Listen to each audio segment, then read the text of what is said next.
Ivadika vaovao hafa isika natomboka tamin'ny fomba ofisialy androany nitolotra ahafahan'ireo mpianatra mahazo fanamorana amin'ny fandoavam-bola amin'ny fividianana ilay solosaina Elite Computer. Ny Mgama moa no isan'ny miara-miasa voalohany amin'ny Elite Group amin'izany tolotra izany. Ravakarandriamanalina, Mamra Samuely. Ireo mpianatra eto amin'ny sekoly ambony Mgama no azo tombotsoa voalohany amin'ny tolotra manokana omeny Elite Group ity. Tolotra manokana ahafahan'ny mpianatra mahazo fanamorana eo amin'ny fividianan'ilay solosaina Elite Computer amidy amin'ny vidiny 5,7 monja izay misy fiantohana 12 volana. Ho fitsinjovana ireo tanora sy hanamorana ny fidiran'izy ireo eo amin'ny rafitra LMD no tanjona amin'ny tolotra ity. Fotoana zany zao idiran'ny mpianatra any amin'ny LMD satria manomboka amin'ny septambra dia efa hampiasa le système LMD amin'izay ny université rehetra eto Madagasikara. Io système LMD nefa tsy afaka ataon'ny mpianatra raha tsy manana fitaovana izy satria matetika zany amin'ny teny vahiny dia courrier électronique daholo no mandeha satria manao karazana recherche zany ireo ankizy ireo amin'ny alalan'le courrier électronique zany anaovana an'izy andehanany an'le zavatra ataony any amin'ny le toeram-pianarana izany mba hampiena ny heure de cours-n'ireo ankizy ireo.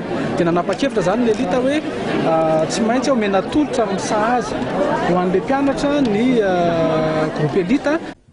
Efa ela no nisy ny fiara-miasa teo amin'ny sekoly ambony Mgama sy Andriamatoa Jaona Randriamalala.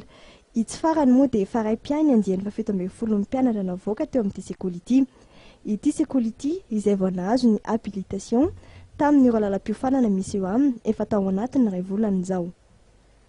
Fa amin'ny ao anatin'ny système LMD indray dia sahala amin'izao raha zato no nomena dia 10 no tsontsy avevin'ny ankizy. Hitanao zany fa ngeza le olona manangeza olona manangeza fijery manalehibe moa zany fa tsy ngeza manalehibe fijery ny système LMD satria ny ankizy dia natsona amin'izay hikary hamaky boky velarina koa zany zay fijery zay. Manana safidy na isafidy ny crédit 12 volana na 12 volana na 14 volana ireo mpianatra ka amin'ny alalan'ny crédit soafena ao amin'ny BFSG no azoan'izy ireo izany. Vokatra fiara-miasa ny banky ity sy ny Elite Group hatrany. Ny Elite Group ao anatin'izany dia miantoka kosa ny frais de dossier.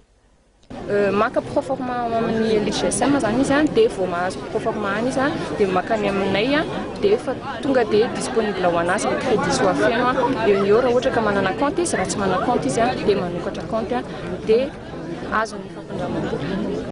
Misokatra ho an'ireo sekoly rehetra maniry arasa amin'ny Elite Group.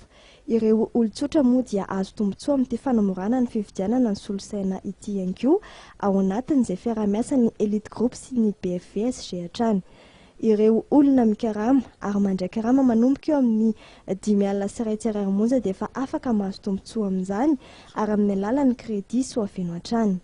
Aorianan'ny Antananarivo dia hitondra ny vokatra Elite Computer any amin'ny faritra ny Elite Group ary hiatra ihany koa ireo tolotra manokana ka isan'ny tsy dia natsoatsy moa ny Any Tomasina, Mahajanga ary Fianarantsoa.